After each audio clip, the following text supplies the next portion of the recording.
Thanks for joining me. Today we're going to talk about Shelby from Jon Renau. Stay tuned. I'm so glad you're here today. This is new hair for me. I'm Sparky Sparks, and we're going to talk about this beauty, Shelby, in the color Palm Springs Blonde from Jon Renau. And you know, if you're new here, please subscribe and push that little bell so you can get notifications when I go live or when I post new videos. So I always like to start on the inside of these wigs, but since I have this already on my head, let's take a little tour. She is gorgeous. So this is the back. It's gorgeous. It's the color Palm Springs Blonde. This is one of the first wig colors I wore. So I had her in Ignite and in Zara. So a short and a long one. This has free parting all the way from here to here. So I'm going to show you up here, up and close. Here is the hairline. And what I like to say, if somebody is this close to you, they're not thinking about your hairline. Just ask him. So what's lovely about this is that if you are a middle part girl, you can part it in the middle or the other side. So that really the choice is yours. You just need to work with the fibers if you're going to retrain them to a different side. So let's take it off and look on the inside. Now, I've been wearing wigs for about 3 years and full-time for the last 2 years. So I know you're probably thinking, what's with this? Well, I've always had a wide forehead, and as I'm just self-conscious, so I always mess up my bangs and put them over my wide forehead.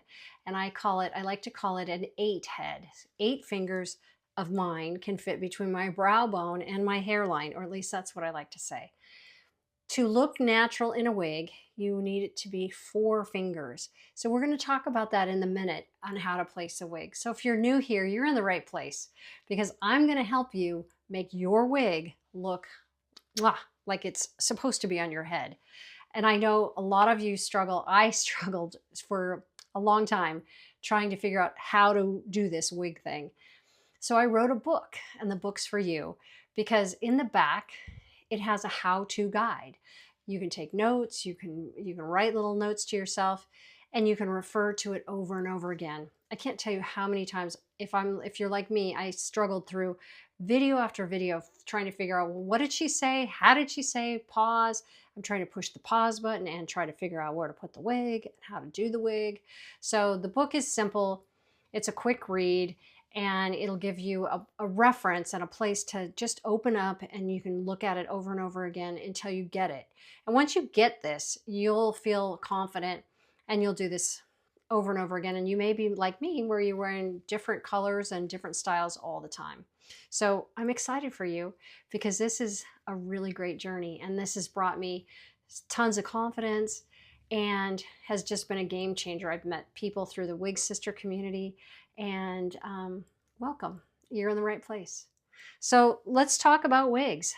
Little backstory, I was a swimmer as an elementary school kid and all the way through high school. So I've always had this high, wide forehead.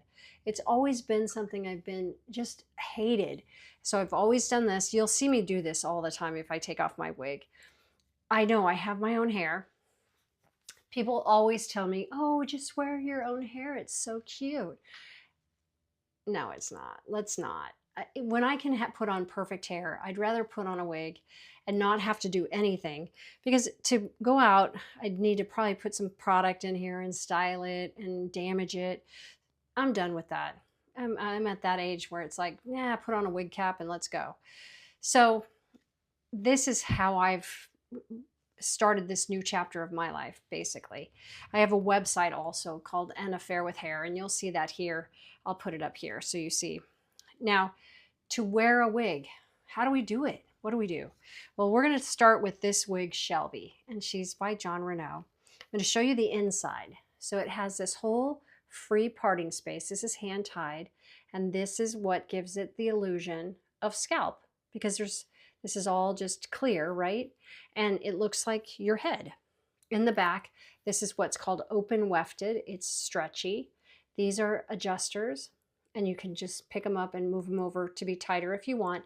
Now, word of caution, if you get a headache while you're wearing your wig, it's adjusted too tightly, or your wig cap is adjusted too tightly. So keep that in mind. It doesn't need to be tight. Science is what keeps it on your head.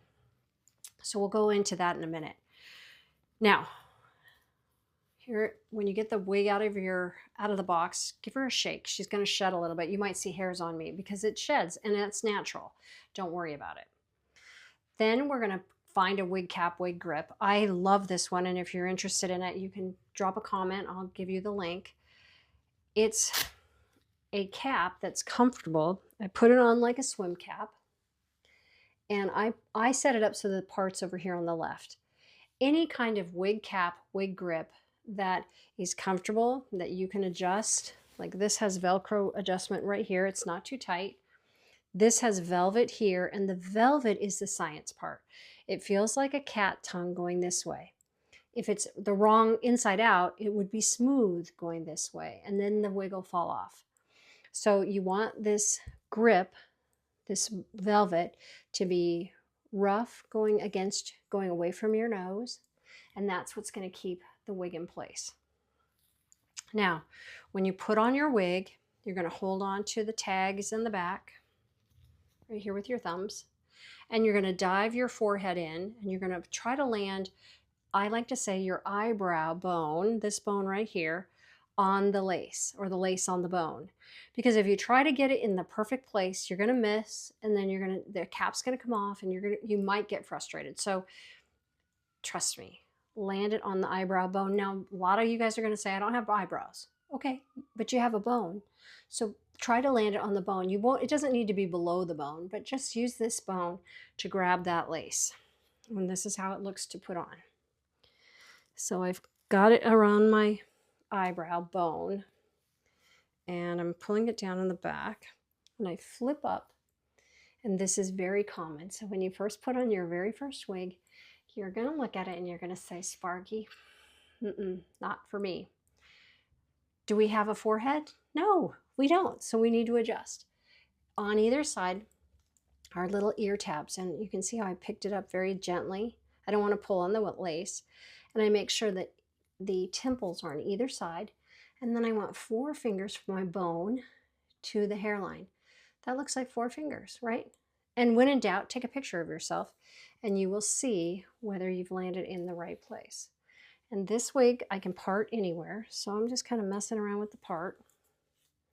See where I want it, and you can just use regular water on here and your hands and the heat from your hands to style the wig, just like this.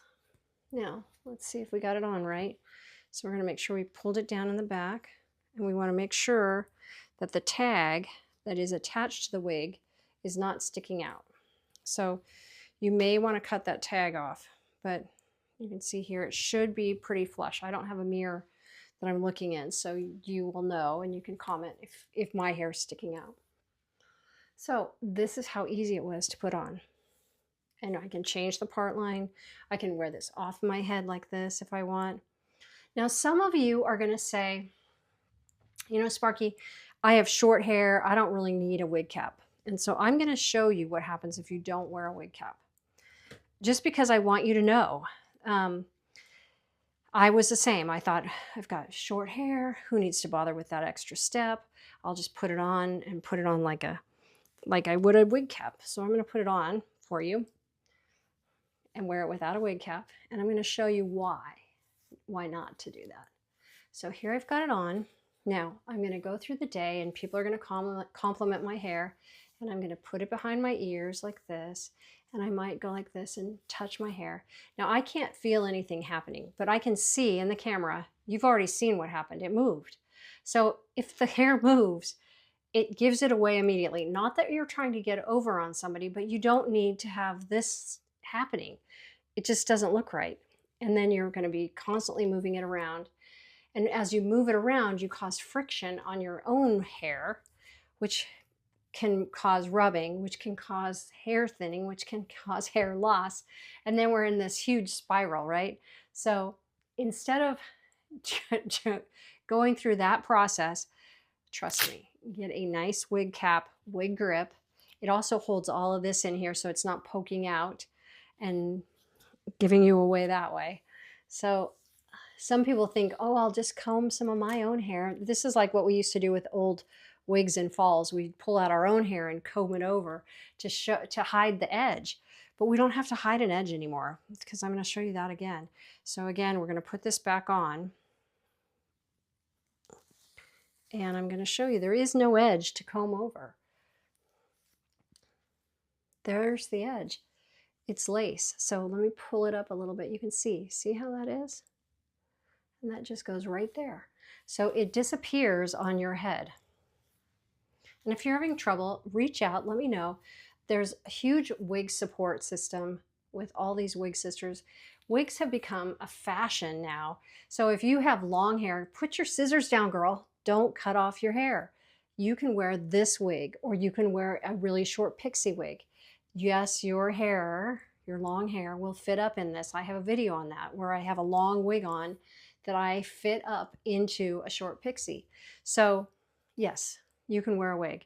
And it's super fun to change your hairstyle. People will think you cut your hair or grew your hair out. You're like back in the day, the growing up Skipper doll. You pull in her ponytail and her hair would grow, I think. Or would you push on her belly button? Whatever, I digress. Anyway, I'm so glad you're here. I'm so glad you got to see Shelby, the new wig from Jon Renau. Again, this is in Palm Springs Blonde, one of my favorite colors. Some of you might say she's awfully shiny. You can use dry shampoo on this to take down some of the shine. I'll post some pictures outdoors that I took earlier, and I'll put them up here so you can see her in the sunlight. I have a big ring light here and then my studio lights. So shiny hair is really a sign of youth. If you see young children with this color blonde hair, you're going to see how shiny it is, and pay attention, because you're not going to think this is that shiny when you see young ones with shiny hair. Anyway, I so appreciate you being here. Check out my book, Wig Wisdom. Check out my website, and stay tuned for more great hair knowledge and tours of wigs. And if you have any requests, please drop them in the comments. I'm happy to accommodate. I'm so glad you're here. You're going to love this. Mwah. Have a great day.